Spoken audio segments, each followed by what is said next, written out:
est à combien là? 4,80. Il faut avoir les yeux partout là. Il faut avoir les yeux partout.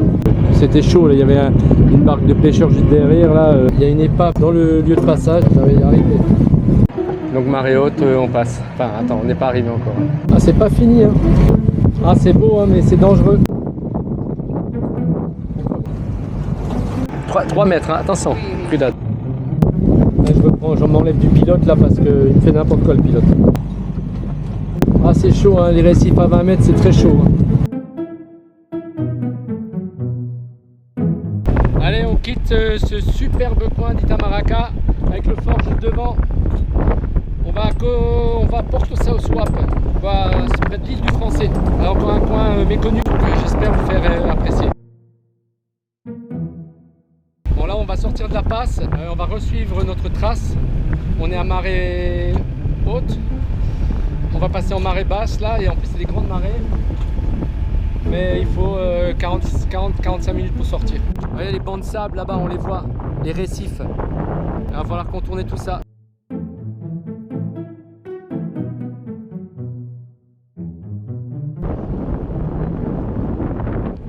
Les bancs de sable sont juste devant là.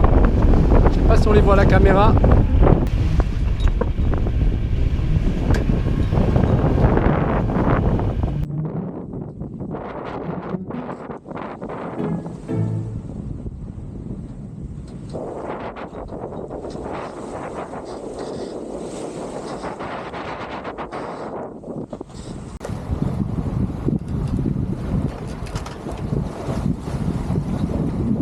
Alors on avance plutôt bien. Je suis pas tout à fait dans la bonne direction. Je suis à 15 degrés. Je suis décalé de 15 degrés parce que sinon je suis trop vent arrière. Là je suis grand largue. Donc 1 heure avant d'arriver, je vais voir ce que je vais faire exactement. Je vais retirer peut-être d'un bord, mais ça m'emmerde. Je vais voir ce que je vais faire. On devrait arriver dans environ 3 heures. On aura fait une bonne moyenne quand même grâce à ce nouveau génois brésilien là. On monte facile à 6,5-7 alors qu'avant je galérais pour ça avec l'ancien génois.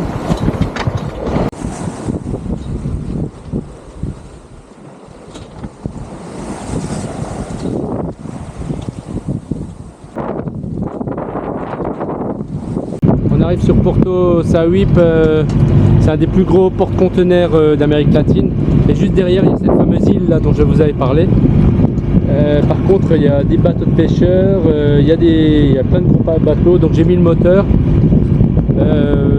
J'allais pas slalomer entre les bateaux, quoi. Et surtout entre les filets de pêcheurs. Donc, il me reste encore 1 heure à faire au moteur. Mais je joue la sécurité à fond là parce que c'était chaud là. Il y avait une barque de pêcheurs juste derrière là avec leurs filets. Et on est à quoi? On est à 7 km des côtes. Hein. À distance, quoi.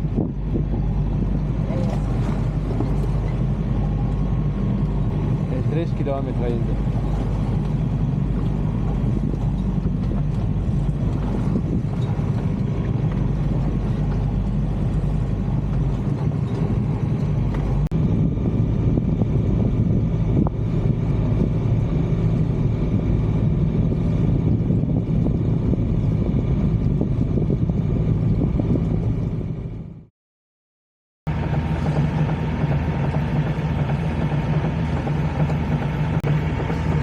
On va ralentir un peu, on va y aller doucement.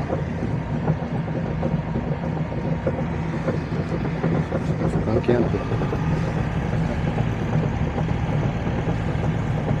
5 mètres, là on est passé de 10 à 5. Ok, 4. On est bon, on a 4 mètres. Donc ça veut dire qu'il nous reste à peu près 2 mètres 20, 2 mètres 30. Parce que le sondeur, il calcule pas, il déduit pas la quille. Donc marée haute, on passe. Enfin, attends, on n'est pas arrivé encore. Hein.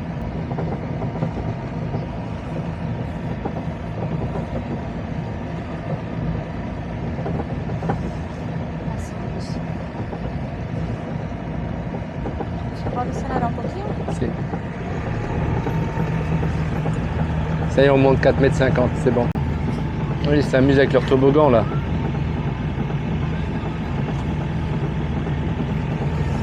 4,80 m, ok.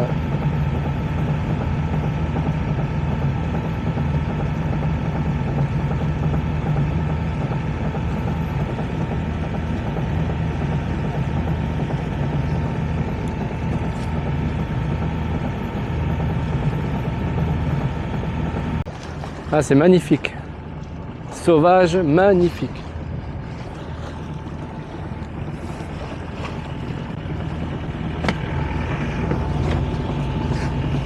On regarde toujours le sondeur. 3 mètres, hein, attention, prudade.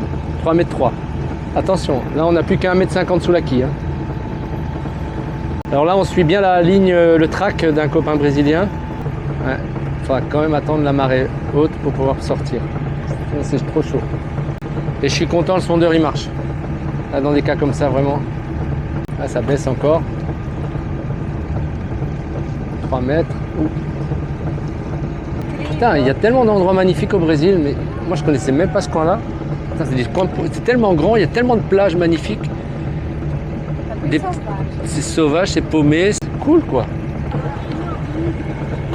Non? Ok, 4,60.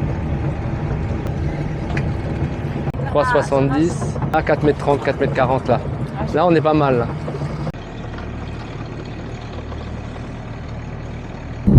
Heureusement qu'elle n'est pas froide. Ah, que bonito!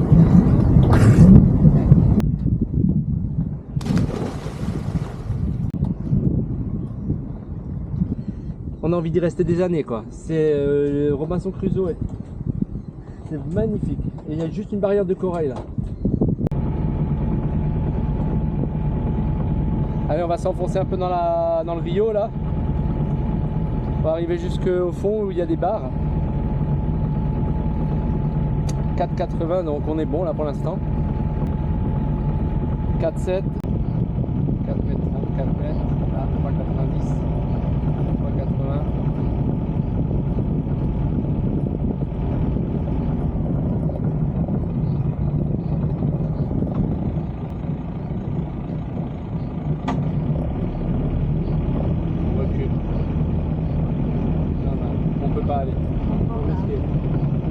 Non, on peut pas forcer. On n'arrivera pas jusque là-bas. Juste à côté du mouillage, un petit bar sympa. Il y en a même plusieurs tout le long. Et je vais vous montrer, il y a un autre point de mouillage qui est plutôt cool.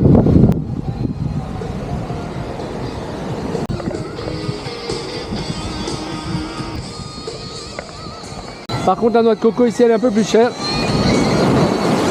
On était à 90 centimes, on est monté à 1,10 € dans le bar.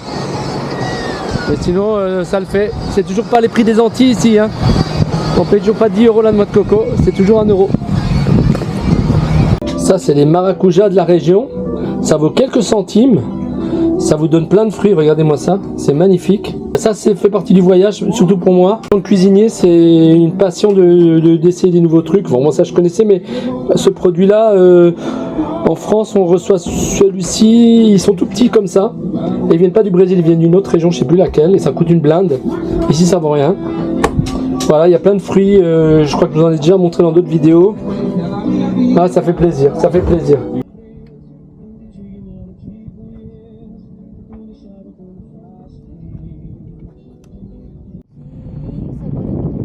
Ah, que é a oficina, agora eu entendi. C'est une officine, c'est un garage.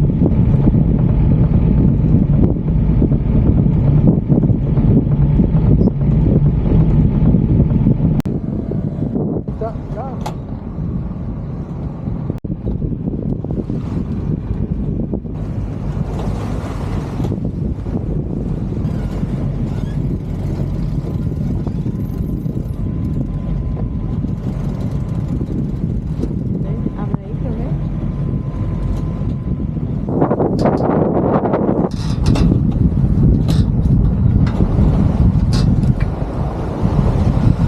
Allez, 4 heures de navigation pour arriver à l'entrée de la passe.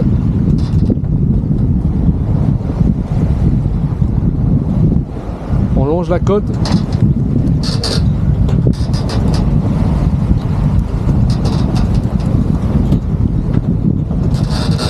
On est au bon plein avec 14, travers bon plein, 14 nœuds de vent.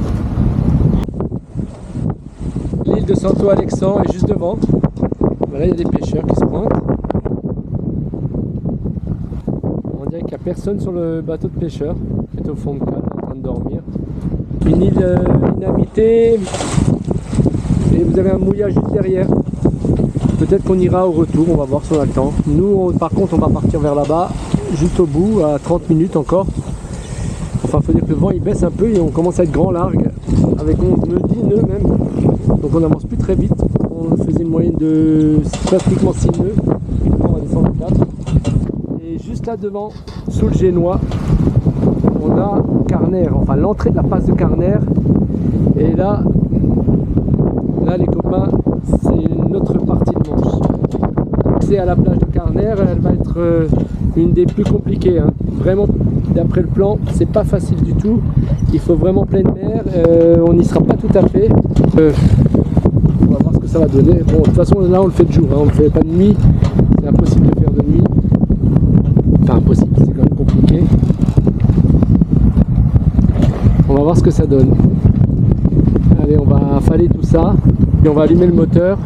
On aura environ 5 nautiques jusqu'à la plage.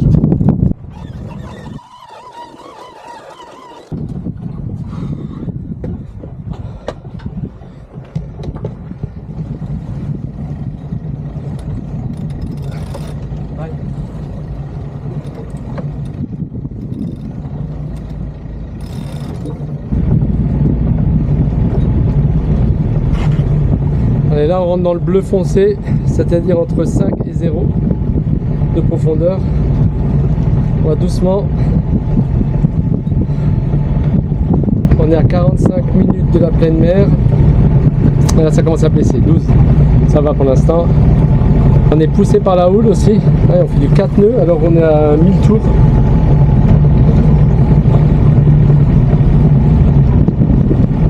Allez, on va doucement. 4 nœuds quand même. Hein. Heureusement on a le sondeur qui fonctionne. Là pour cette passe là il faut absolument qu'il fonctionne le sondeur. Hein. Ah, ça descend très vite.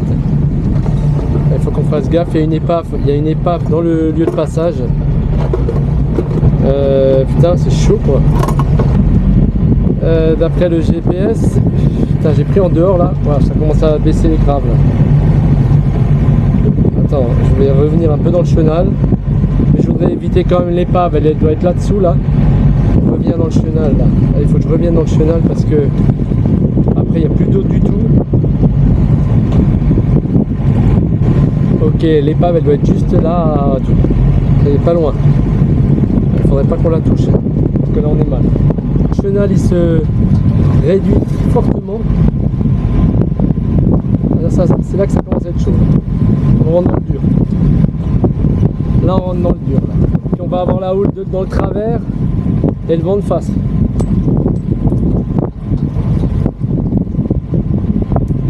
Ah c'est beau hein. Très beau. Ah les tropiques. T'as une maison ici là avec les palmiers, là c'est le top. T'as le petit bar à côté avec la musique. T'es le mec le plus heureux du monde. Il en faut peu pour être heureux. Bon allez sérieux là, putain je suis dans le chenal, c'est chaud, en plus il y a une deuxième épave. Oh putain, et puis ça bouge dans tous les sens.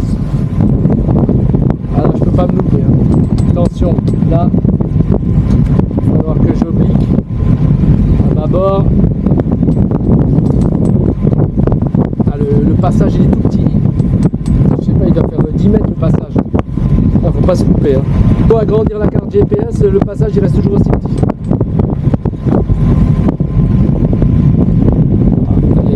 J'espère que c'est pas avec des casiers de pêcheurs.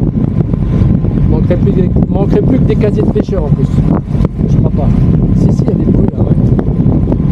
Ah merde. Ouais, il y a une bouée. Ah ouais, il y a des trucs là au milieu de l'eau là. Ah putain, c'est chier. Hein. putain, on a plus que 4 mètres. On était à 8 mètres, on est passé à 4. Voilà, ça descend, là, ça devient, c'est là que ça devient sérieux. 4. 4 sous là, ça veut dire que j'ai encore 2 mètres de libre. Un peu plus que 2. On est en pleine eau, c'est pour ça. Hein. Sinon, je passe pas. Pleine mer, pas pleine eau. Ah, c'est chaud, les gars, c'est chaud. Vas-y, allez, on avance là, tu vas en finir avec ça. Putain, on passe à 3 mètres. Ouais, là, à partir de là, il va falloir que je ralentisse. 3,80. 3,7. Ça veut dire qu'il me reste 1 mètre. Il me reste 1 mètre sous la quille. Putain, avec la houle là, on est mal.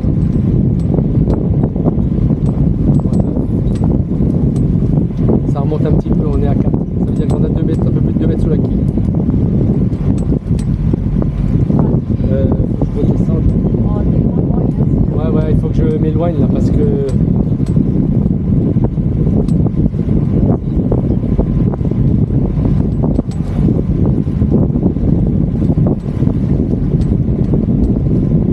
La bouée elle est où? Ah ouais, mais là on passe au ras, hein, les mecs. Hein. Là on est au ras, hein. Putain. On est à combien là? 4,80. Putain, il faut avoir les yeux partout là. Il faut avoir les yeux partout. Putain, la côte, les bouées qui se baladent. Et il y a la houle qui nous balance.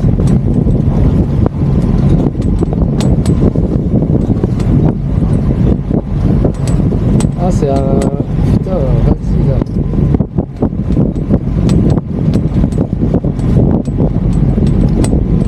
Vas-y. 10. Il faut que j'aille là-bas. Non.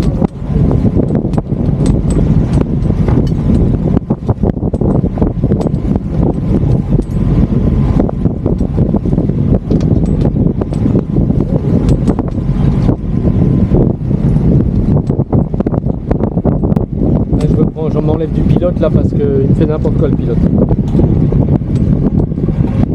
Chier quoi.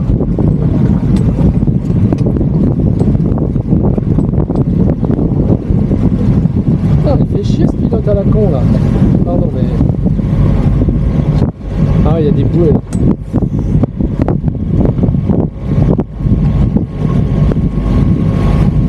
Ah, c'est pas fini hein. Les gars, une maison ici, ah, on serait bien là, ah, on serait bien, c'est beau comme tout. Putain, il y a de la déferlante là.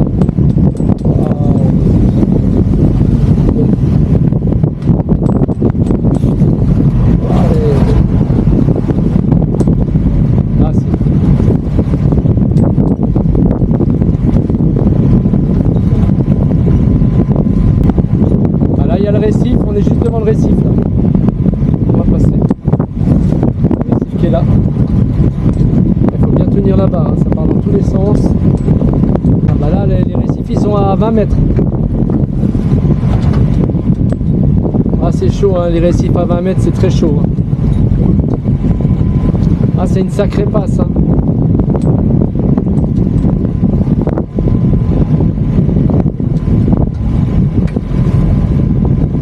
Là normalement ça va remonter parce qu'on est là sur une zone où il n'y a plus d'eau, un peu plus loin là. Je vois ça, il y a du vert, c'est plus du bleu, c'est du vert. Putain, qu'est-ce que ça va donner ça encore?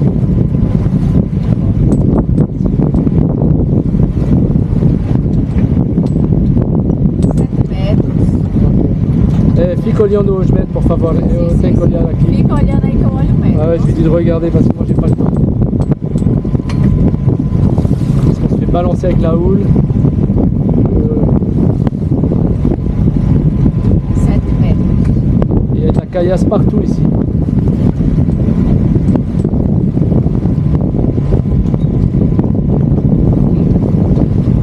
Là on est en pleine mer, en pleine eau. Ouais c'est ça. Et pourtant on les voit, on voit la roche. On voit le récif.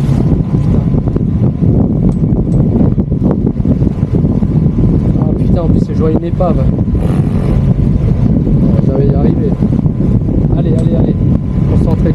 toi, bordel.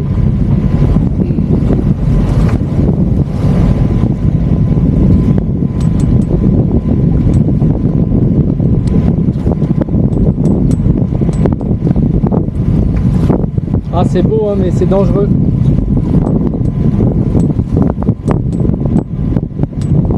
Bon, là, j'ai une épave droit devant. Il va falloir que je l'évite, mais alors devant, j'ai normalement de la terre, pas de mer. Bon, mais il y a de la mer.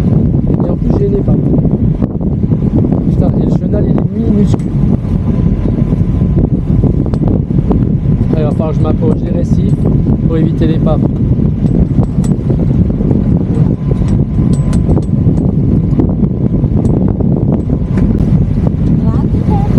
Ouais, mais faut que, putain, il y a une putain d'épave juste devant. Aonde? Aqui mesmo na frente, aqui, ó. Eu sei, mas também tem uma merda lá embaixo. Là, je passe au-dessus de l'épave, là. Putain. Ó, aqui de pedra. Ouais, mais j'ai vu les pierres, j'ai vu. Ok, c'est bon, là, on a passé l'épave.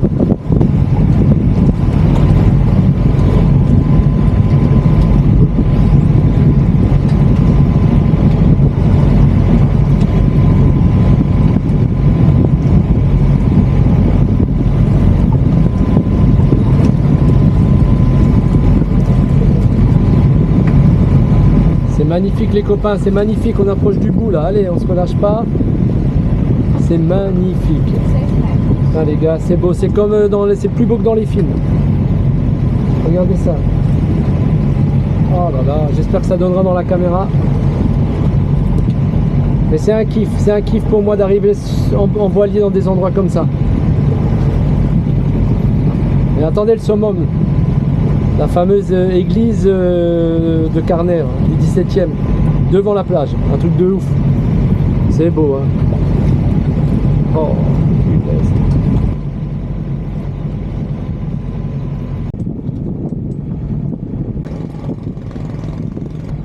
Seis. 6 metros. 6,5.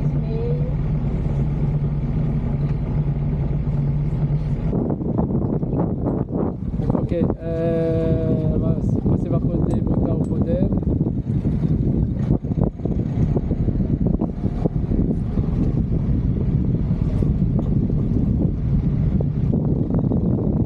Ah, le lieu est génial.